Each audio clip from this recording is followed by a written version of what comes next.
मूर्ख कौवा की कहानी। बहुत समय पहले की बात है। एक छोटे से गांव में एक कौवा रहता था। यह कौवा अच्छा दिलवाला और होशियार था, लेकिन लोगों के बीच में उसकी एक खासियत थी।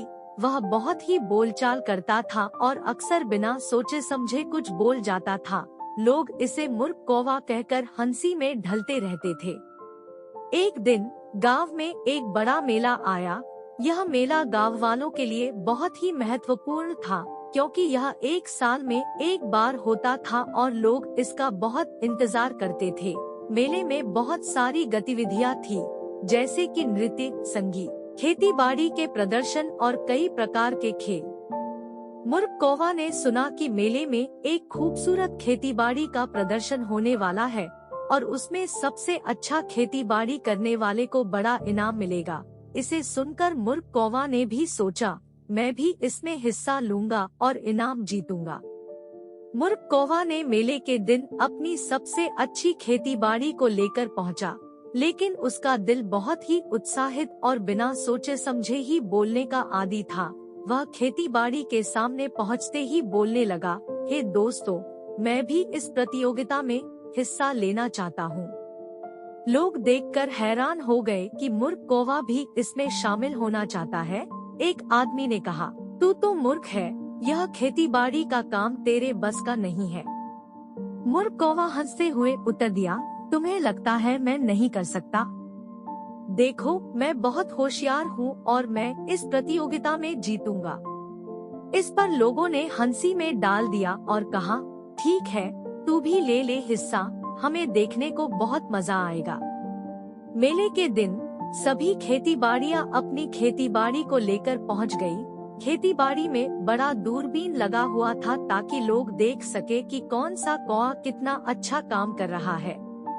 मूर्ख कौवा ने भी अपनी खेती बाड़ी को लेकर पहुंचा और लोगों की हंसी में खोया हुआ देखा। उसने अपने आत्मविश्वास को बनाए रखते हुए खेती बाड़ी करना शुरू किया।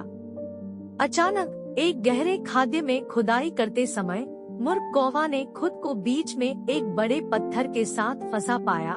उसने हिलने की कोशिश की, पर फिर भी वह निकल नहीं सका। लोग उसकी मुश्किलें देखकर हंसी में डाल रहे थे। मूर्ख कौवा ने इस समस्या का हल निकालने के लिए अपना मस्तिष्क काम में लगाया। उसने देखा कि उसके आसपास कई छोटे छोटे पत्थर हैं, जिन्हें उसने साथ मिलाकर बड़े पत्थर को हटाने के लिए बनाया। मूर्ख कौवा ने बुद्धिमानी से काम किया और फिर एक बड़े ही देर तक मेहनत करते हुए वह बड़े पत्थर को हटा दिया। लोग देखकर हैरान रह गए कि इतना मुश्किल काम मूर्ख कौवा ने कैसे किया।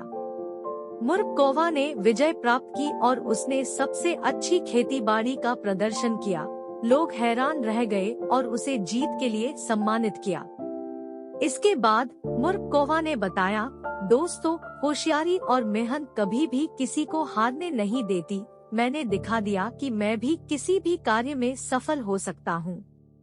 इसके बाद से लोग मूर्ख कौवा की मेहनत और होशियारी की सराहना करने लगे और उसे मूर्ख कहने का आदान प्रदान हटा दिया।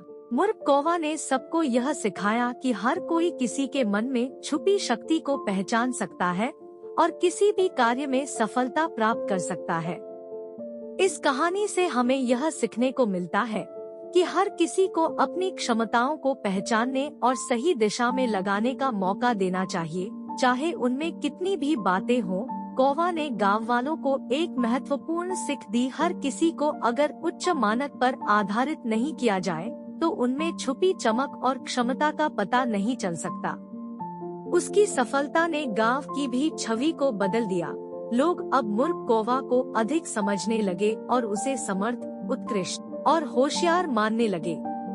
मूर्ख कौवा ने गांव में एक शिक्षा केंद्र बनवाया जहां बच्चे और युवा अपनी क्षमताओं को विकसित कर सकते थे। वह बच्चों को यह सिखाते, तुम्हारी कमजोरियां तुम्हारी शक्तियों में बदल सकती है, बस उन्हें पहचानो और सही दिशा में लगाओ। उसका यह संदेश गांव वालों में एक नई सोच लाने लगा और उन्होंने मूर्ख कौवा की बातों को सीरियसली लेना शुरू किया।